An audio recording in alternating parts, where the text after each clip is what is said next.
Hey everyone, and welcome to the HR Vision podcast. I'm your host, Ivo, and every week I'm going to have a conversation that matters about HR. This week I have Max Schiffelers with me. Welcome, Max. How are you doing? Thanks, Ivo. Great to be here. I think this was hanging in the air for quite a time now. I think you asked me about this like a year ago for me to attend the podcast, but I finally felt comfortable with the topic that I want to talk about. So I'm very happy to be here, Ivo. You had a lot of time to prepare then, Max. That's right. All right. Yeah, Max and I worked closely together, and I'm really happy that he's here with us today. He started as an intern at FourVision, moved on to online marketing specialist, and is now a talent experience implementation consultant. A man of many talents, it seems. But today he is here to share his views on a topic that has been piquing his interest for some time now, the Great Resignation. Probably a lot of people already heard about this term. So it's a lot to talk about. So let's get to it. You ready, Max? Sure. Yes. Yeah. All right. Let's start like we always start. Give us a small introduction about yourself, what you've been doing. Sure. Thank you, Ivo. So yeah, like you already said, I joined FourVision initially as an intern. I think that was 3 years ago, right before the pandemic. And then I did my graduation thesis and I stayed at FourVision, first in the online marketing department. But then later on, I made the move to implementation consultant. And that's what I've been doing now, I think, since January last year. So that's more than a year now. I really like it here. Really like working with customers from all around the world. With meeting the different cultures and stuff. So yeah. All right. And what I don't think I ever asked you this question actually. What made you make the switch? It was a need from the company, or just wanted to contact with customers? I think I joined the marketing department, and I really enjoy marketing. But I guess at some point, because with marketing, it seems like it's very external marketing, and in essence, it is. But I felt at some point, you're always working with the same team, with the same faces. I like that.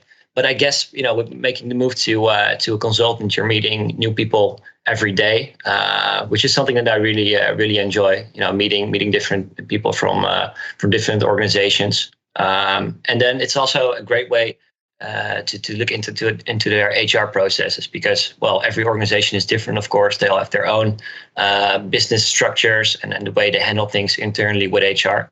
So I really like this role where I can basically have a look at all of the other, or at least have a look at other companies around the world and see how they are doing with their HR. So. Definitely. Did you imagine your degree is on marketing, right? Is on the marketing area. Did you imagine ever to touch on HR? No, actually not. No, HR was never really on my list. But I think with a lot of people in a lot of different business organizations, it's departments, it's not something that they studied for. You kind of roll into it. It's also it's quite funny that you're doing some sort of studies for marketing and communications, and then you end up in HR.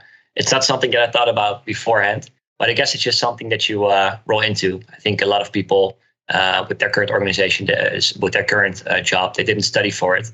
But I guess it's just, how things are going naturally, how you're performing, how you're doing within an organization, and then also the opportunities within an organization as well. Yeah. So I guess, working with FourVision, of course, it is an HR organization. So naturally, you're getting out there in the HR field more and more. So at some point, this seemed like a logical move to me. So I guess that's how I rolled into the HR business. Yeah, life happens, I guess. Just before we go to the topic at hand today that we're going to discuss, just one more thing so people know, you are a talent experience implementation consultant. So you're working basically with the recruitment part, with the recruitment services that we provide, especially with our partner Phenom. Is that correct? Yeah. Can you give a glimpse of what you do with the partnership and with the customers? Just in a nutshell. Yeah, sure. So, different organizations, they have, of course, their recruitment questions, I would say, or at least the processes that they want to have improved. And what I'm doing is I'm working as a consultant for Phenom. Phenom is a recruitment tool based on AI. What it basically is, it's a career site platform with some AI functionality as well. And it really is built to get the most out of the candidate experience. So, Okay. for instance, let's say you're a big organization and you get a million open applicants every year. I mean, even though you have a very big recruitment team, it still takes a lot of work, a lot of effort to go through all of those resumes. So, for instance, what you can do with the Phenom platform is the platform automatically gives the different resumes a grade based on how well they fit at a specific job. And then it gives, with that grade, the fit score, so to say. And what you can see then as a recruiter. So, for instance, let's say you have an online marketing management job open, and let's say 300 people apply. What the AI software does is it gives you a quick overview of which candidates are the best fit for the job. So it saves a lot of time for the recruiter. I mean, yes, you're as a good recruiter, you're still going to take a look at every resume because you want to make sure that you give everybody a fair chance, but also you want to make sure that you are not missing out on any talent. But I guess with the Phenom software, really allows you to use the best of AI and see how it allows you to fill those jobs better. Okay, interesting. All right. I think that's clear. Let's then move to this big topic. It's a big talk in the I think last months to couple of years or so, something like that. Which is the Great Resignation. It says a big name, right? The Great Resignation. It sounds like a movement type of thing. I don't know. Tell us what it is and why did it pique your interest in the past? So the Great Resignation. I think when I first heard about it, it was during the first wave of the pandemic, really. So that was 2020, around the spring, around the summer. And like you said, the big resignation. So it has like this big theme around it, so somehow mystical as well. But what it is that at some point, or at least at the beginning of the pandemic, people usually they were used to going to the office 5 days a week. Every day stuck in their commute. They would go by car or by train or whatever, but every day they had the same rhythm. So they would go to work early, and then they would go to work. They would return to home late. But I guess what happened with the Great Resignation is that somehow a lot of people got tired of it. I think also, with COVID, a lot of people came to realize that, of course, maybe when their children were home because their schools were closed, they had to take care of their children as well, of their family. So I guess you're getting more of a family feel. I mean, it takes a pandemic to, really appreciate what you got in your family. So I think, that made people think, well, why am I doing this job? Why am I leaving at 7 o'clock and returning at 7 in the evening? I'm not seeing my children too often, only on the weekend. Is there some other way for me to, still do my job with seeing my loved ones more? So then, of course, with the pandemic, it became clear that, by the use of technology, for instance, by using Teams, Zoom, it is possible to work with people all around the world. You don't have to be in the office every workday, or at least for a lot of office jobs, I would say. Yes. So I guess people just realized that there was another way of doing it. So that made people leave to organizations that did offer the things that they were looking for: better work-life balance, being able to work at home, doing the same work in less hours, really, because you're not commuting. So actually, what the Big Resignation did is, I think the amount of people leaving their current employees rose with 50%. This trend kept on happening for more than a year. So it's pretty big when all of a sudden more than 50% of people that usually leave. I mean, it's increasing. So I guess that rang off some alarm bells with organization all around the world. And I think that's also combined, of course, with the great name, the Big Resignation. I think that's what caused really the hype around it, because I think at some point, like every major news article, news source was talking about it. It was a really big thing in HR. It still is. So. Yeah, and it's so the name Great Resignation comes from this enormous amount of people during COVID leaving their companies, basically because they suddenly realize there's more life beyond their jobs, and they wanted to spend more time with their families. It was only that it was also kind of a cut with traditional type of work, going to the office, like you said, 7 to 7 or 6 to 6. Do you think that's also try to be a movement to change things at jobs, at businesses, that look a bit more into their people and taking care of them? Do you think?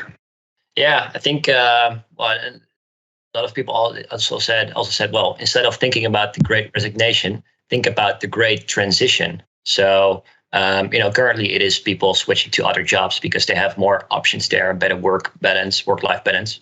But I guess organizations that are finding out too late, they're kind of in this position where they see their employees leaving, so they're being forced from the market really to do something. So I think at some point that's always the thing with changes. I mean, there are some organizations that are quick to adapt, and then of course you get the laggards as well. So at some point, almost at least every organization is also offering this. But I still remember, I think pre-COVID, at FourVision, we always had this culture of working from home. It was never really a problem to work from home, and also because the headquarters are in the Netherlands, but also a lot of employees didn't come to the office very often because they would live abroad. So it was very natural for FourVision really to already work with this. But I've worked at organizations in the past, and I think you also have, Ivo, where it was mandatory to go to the office because they would think that, well, if you're working from home, probably the thought was then you would do nothing. You would just do laundry all day or something. Yeah. No, I still see this actually in my home country in Portugal. Like, businesses flourished during the pandemic. People were working from home, and now that everything is kind of fading away, everybody's has mandates to go to the office back again, and people are struggling a bit with it. Look, I just did my job perfectly during these 2 years from home. I just want some more flexibility. I'm not saying that I'm not going to the office anymore, but I want some more flexibility, and business are struggling to adapt to that request. I think, I don't know. I don't want to be. This is a generalization, of course, but I see it more in the southern European countries, for example. I see it's hard to change that culture. Like, if you're not at the office, you're not really working. But a follow-up question to what you said: what do you think it's the impact that this Great Resignation can have on businesses? I guess being harder to find talent if you don't allow that flexibility. What do you think of that? Yeah. So you would see organizations that fail to see this trend and fail to adapt to it quickly. They're losing their employees. When you're losing your talent, you're getting in that situation where it's also very hard to attract new talent because you're not able to offer things that your potential employees want. So let's say you're moving on to a new job, but you already worked a job where you were working from home for some days in a week. I think a lot of people came to realize that they actually liked it. So when you're applying for a job within a new organization, it's not only about the regular benefits such as salary and vacation days, but also is there a possibility to work from home? Because I guess it's very important for a lot of people. And I was also one of those people, because before the pandemic, I went to the office every day. And now after the pandemic, I was like, why? It doesn't make any sense. I can go. It's fun at the office. It really is. There are some people there, some colleagues. You can have, of course, some small talk, and you can, quickly interact with them. I think that's one of the pros of being at the office. But then at the same time, what you can also do is maybe, for instance, with your team, you make agreements or something. So saying, well, let's meet every Monday or Friday or maybe every Wednesday. So you can just do the things, or for instance, like meetings and stuff like that. But then the focus time, the concentration time. For me personally, I'm better off doing that at home because I'm less distracted there. Yeah. I think that's important to say because I'm like you. Like, I think I'm more focused at home. I feel that, but there's people the opposite. There's people Of course, really of missing course. the office, and they're at their best when they're at the office. So there's both worlds here, but it is a trend that a lot of people, I think, realize that I can be productive at home. I don't need to waste the time of commuting, because that's a problem for a lot of people. Like for some people it's like an hour and 15, an hour and 30, even in big cities, and that's time. That's valuable time that you gain back. And if it doesn't impact your work, it's just natural that you're going to have a lot of talent asking that from companies, right? Yeah, and I think also at the same time, the Great Resignation is not only about the ability to work from home, but I guess it's also about whether or not you're feeling appreciated at your current employer. Yes. So let me give you this out of the blue example. But for instance, let's say if a stranger asks you to fold their clothes. I mean, if you're a good person, you're going to say yes. To what? I'm sorry? To fold your clothes. Just Okay. a random example. But let's say someone on the street asks you to do something for them. I mean, at first you're saying, yeah, sure, why not? But then when they're asking you a third or fourth time, you're saying, no, do it yourself. But I guess when one of your siblings or one of your parents or someone close to you, someone that you really care about, is asking you things, you just do it because you love them. And I think the same thing goes with your employer. If you really feel the appreciation of your employer, I mean, I'm not saying the love, but it's like it's a professional relationship, right? So if you are feeling that you are being appreciated by your employer, chances are the feeling is likewise, and you ought to do more for that same employer. So when your boss is asking you to do the same task for maybe the 12th day in a row, when you're not really feeling attached to your current employer, at some point you're thinking, no, this is not something that I want to do anymore. I hate this job. Maybe I need to look for something else. But I guess if you are really attached to your employer, you are willing to run the extra mile. You are willing to put in some extra effort. And this is also, of course, because on the other side, you will be thanked by the employer as well. They would really, say thank you, but not only in words, but also maybe in the compensation or something. So it's, I think that the feeling is always mutual with these sorts of things. So it's, not only the work-life balance, but also the appreciation that you're getting from your employer. Yeah, I think you're right. Do you think there's also a factor for this Great Resignation beyond those two, that is people realizing what's really important in their lives and realizing how much time they were spending at work? Do you think another factor is, I want to do something that I really love? Do you think that's also came into the equation for the Great Resignation? Yeah, it's a good one. I also read about a story about an investment banker in New York, and he quit his job to become an ice cream salesman. Just standing on the streets, selling ice cream. I mean, if that's your passion, really, I mean, go for it, because you're getting way more energy about that job, even though the pay is less, but you're doing something that you really enjoy. So it gives you more joy. So naturally, it makes your life happier. And I think, what we've seen over the past few months, years, we've seen that with this labor market, it is really possible to make that career switch to something that you really feel like doing.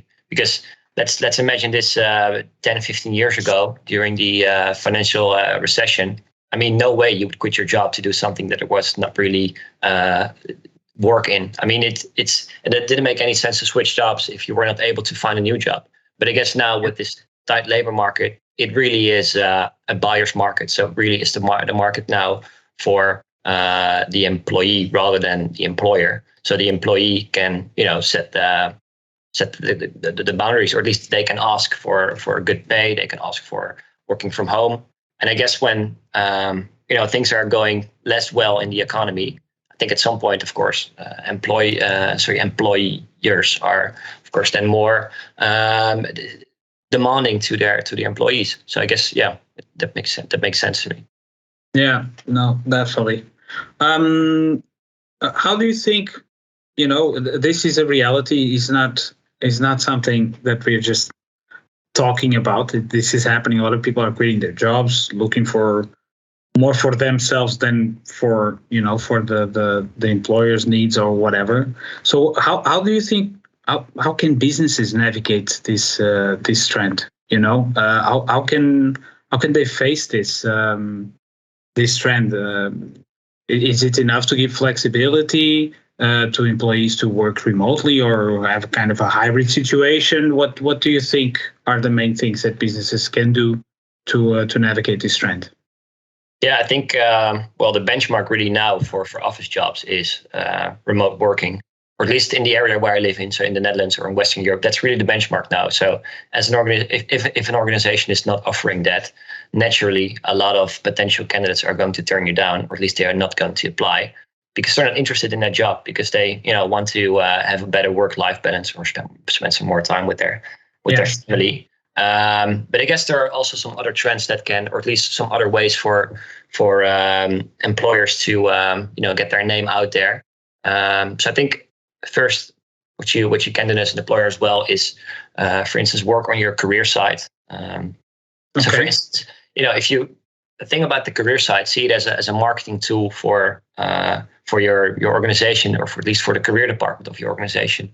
So I think over the past few years, it was always been, as an organization, you would have your website, and what you would have then was a small section of your website dedicated to careers. That would be, for instance, the organization name /careers. And then you would have a one-pager that was filled with jobs, and you saw some job categories to the left. Yeah. And that's it. I mean, it was very primitive, to put it that way. But I guess over the past few years, really marketing also came to recruitment. And for instance, with a career site, it's now possible to put the emphasis on showing what your organization can do to the potential candidate. So for instance, you have an entire website capable of showing everything about your organization, what you stand for, maybe something about your benefits, something about your culture, maybe about programs that you're running for to attract students, or maybe veterans.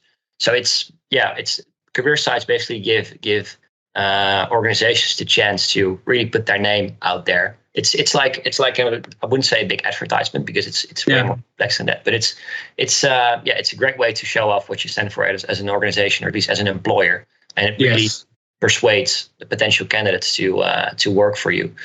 So I guess career sites are something that can really help out an organization to attract top talent. But that's the first part, of course, because anybody can attract talent, but the hard part is, of course, keeping that talent. Keeping them. Yeah. That's the topic for the podcast for today. So it's of course, you need to also be looking into ways to make your employees feel more comfortable. So that's of course not only tools, but I guess if you're thinking tools wise, for instance, take a look at your onboarding process. There are some onboarding tools out there that can really help your new hirees to feel welcome at an organization. And the research has shown times and times that new employees that had a good onboarding, they are more likely to stay at your organization. They are working better. So really put some emphasis on your onboarding and other ways to retain talent within your organization. Yeah.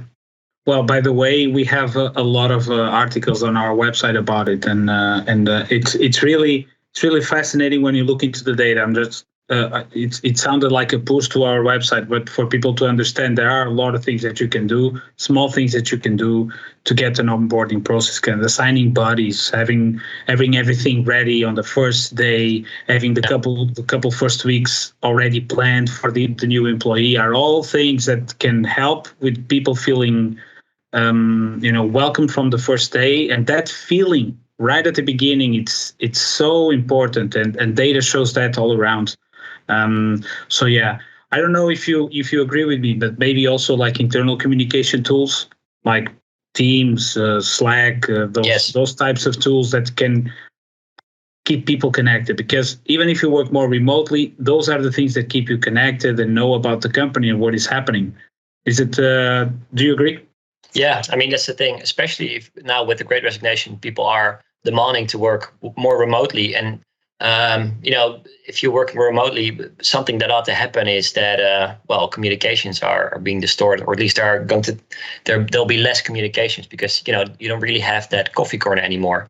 that you would usually, at the office, just chat with your colleagues. But I guess, the tools are very important. So not only in a formal way, so not only use your tools to talk about business, but also maybe, every now and then set up a small 5-minute call with a colleague, ask how they're doing, what projects they're working on, so that, those tools allow you to stay in touch with the organization. And also for a new employee, of course, when he or she joined the organization, it's like you said, the example that you gave about the buddies. It seems very childish, but it's so effective, because if you have nothing to go nobody to go to within those first few weeks, you're going to feel cut off the group or something. I mean, you're kind of swimming in the ocean on your own. So you're really asking for help, but nobody's there to help you. So I guess those systems. So not only the tools, but also stuff like buddies and like a real plan for an onboarding that really helps to maintain your new employees. And once they're finally into the organization, then they could actually be very productive for the organization as well. Because of course, in the onboarding period for an organization, it's not really cost effective, of course, because the first investment is those first few weeks or months. An employee is not able to earn very much, or at least earn a lot of money for your organization. So it's very important within those first few weeks to make that new employee feel motivated, feel appreciated as well. Yeah, exactly. Definitely. All right, and now looking towards the future, what do you see? What do you see is coming from this? Do you think the numbers are gonna be bigger? There will be more and more people realizing this. It will, of course, we're talking about this, and you mentioned it. It's mostly on Western countries that is happening, because there are opportunities, and we live in Western countries, and we are very appreciative of that. There are opportunities, so this is possible to do. But do you think this trend is going to disseminate to other countries, as well? What do you see coming in the future about the Great Resignation? Yeah, I think the trend is, of course, it's spreading also to other countries, also in Asia and Africa, and really everywhere where there's a lot of demand for labor, or at least where there's more demand for labor than labor available.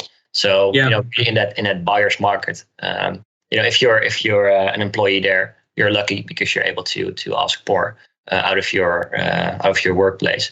But I guess then also at the same time, of course, because this is a wave, the big resignation. I think at some point, every organization, or maybe almost any organization, to put it that way, adapt to the new way of working. So at some point, like at 80 or 90% of the office jobs, you're able to work from home. So I guess at some point it is going to slow down naturally, because it's the trend is there. So flexible will be the new norm, and then of course organizations are going to be competitive on other things. And what the next trend is, we're not sure about it yet. Maybe, but that's just something. I think also with the pandemic, what it showed us over the past 2 years, what it showed us is that a lot of ongoing trends, they were accelerated heavily. Yes. So that's So the Great Resignation is also one of those trends that made sure that really accelerated, that really set off, because a lot of organizations were already working with tools like Teams and Zoom and stuff like that. But I guess really after during the pandemic, there was a massive rush on these tools. Everybody wanted to get Zoom and Teams. So, I mean, once this is over, there will be another trend, and what that trend will be, we don't know we don't know it yet. But I guess that's for the future too. That's for another time, for sure. Yeah. All right, Max. I thank you so much for your time. I don't know if you have anything else that you would like to mention in terms of this topic, but if you don't, I really appreciate your time. This was really nice conversation to have. I hope you enjoyed it. Thank you, Phil. It was great to be here. I'm looking forward to the next one, maybe next year or the year after.